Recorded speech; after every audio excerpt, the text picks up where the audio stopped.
Humans have been committing acts of violence for as far as we know, but to make our job of killing the enemy easier, we developed tools, weapons. Throughout the history, we created countless amounts of different variations of weapons, with each having a different need or just being better than the ones that came before. And why am I saying all this pointless shit? Because I will be adding weapons to my game.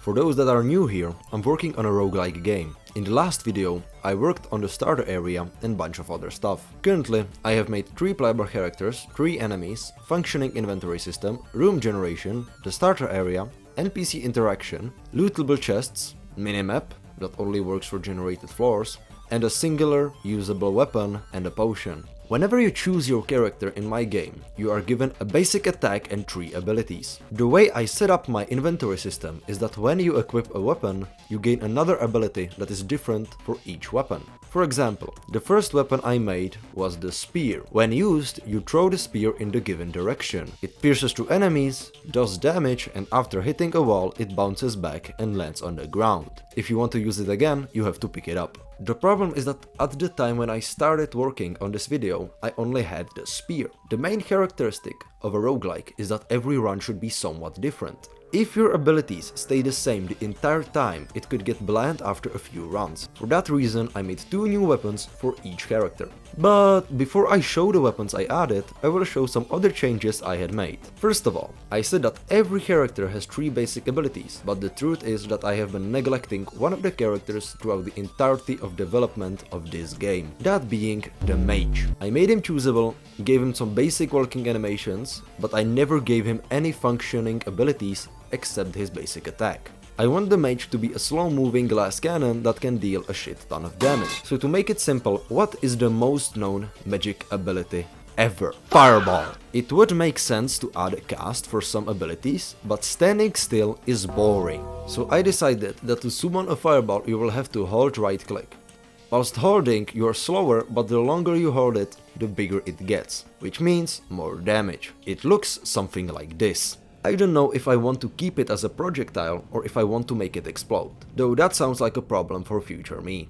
Since we are already talking about explosions, we might as well carry on to my next ability. That will be a point and click explosion with a delay. I wanted some kind of a magic circle that appears on the place where you cast it. The simplest way to do it would be to draw a pentagram, but I don't want anybody to tell me that I praise Satan. If I made it 6 points, then it would be the Star of David, so I settled on a 7-point star, which I think looks cool as hell. I drew and did what was needed, and the ability looks like this. I think it looks awesome, but the drawing ordering is still kind of messed up. But hey, you should make something first and make it perfect later. So I will work on it later. The last ability is the simplest one. Unlike Hunter that has torches and Slayer that has adrenaline rush, the mage doesn't have an ability that would help him see further. So I made a simple projectile that follows his mouse and makes light. This way he can check behind corners and stuff. After working on the mage, I did some debugging and fixed some issues. The main one being that when you pressed left click inside your inventory, you would interact with the inventory and shoot at the same time. To fix this problem, I made it that if your mouse is inside the inventory, when it's open, you can't use any attacks. And so that this attack block wouldn't happen when using a charge attack, I made the inventory close and unable to open whilst the player is holding the hold bar. Now to the weapons. Since we just talked about the mage, I will start with him. The first weapon I made is called Scorchwind.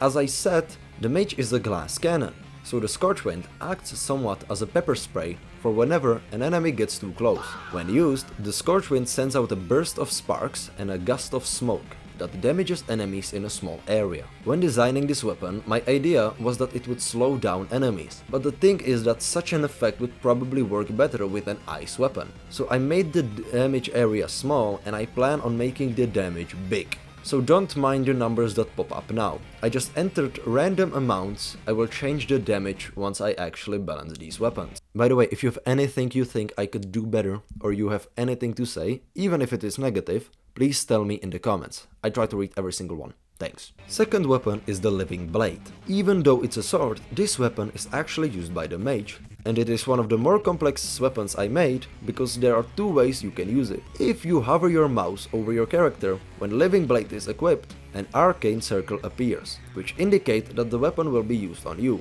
If you use the weapon now, then the sword will start circling you. dealing damage to enemies it hits. If you use the weapon when the mouse is anywhere else, then the sword will be shot in the direction of the mouse.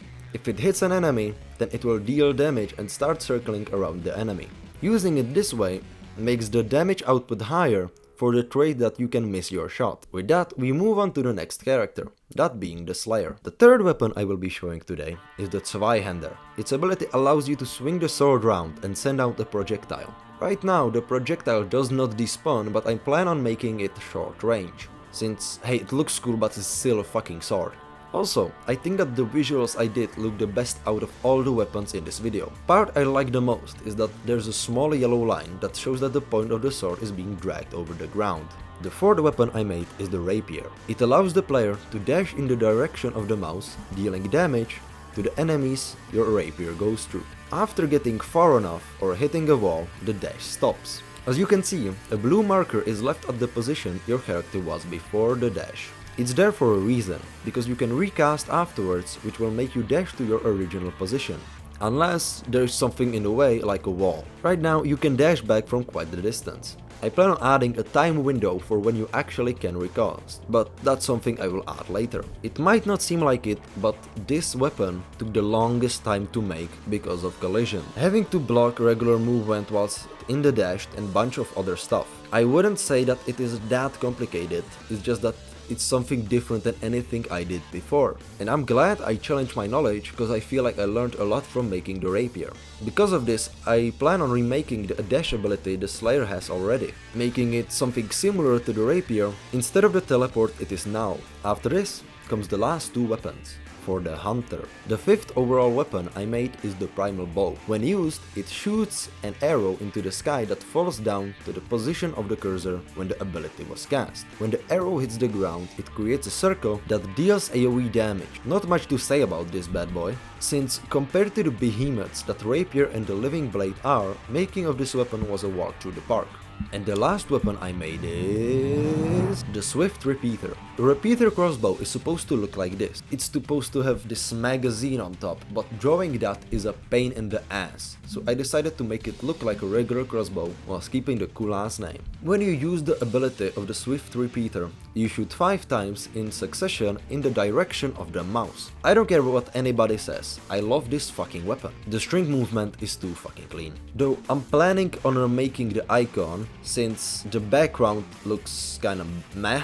I kind of just added random colors to the background of the weapons without thinking, and now the crossbow looks like shit. Sadly, that is all I made in the past month. In the past video, I said I would add the mage enemy, but just like last time, next month it is. In the upcoming month, I plan on working on a bunch of different stuff. The problem I seem to be reaching is that I'm adding stuff to the code for stuff I worked a long time ago.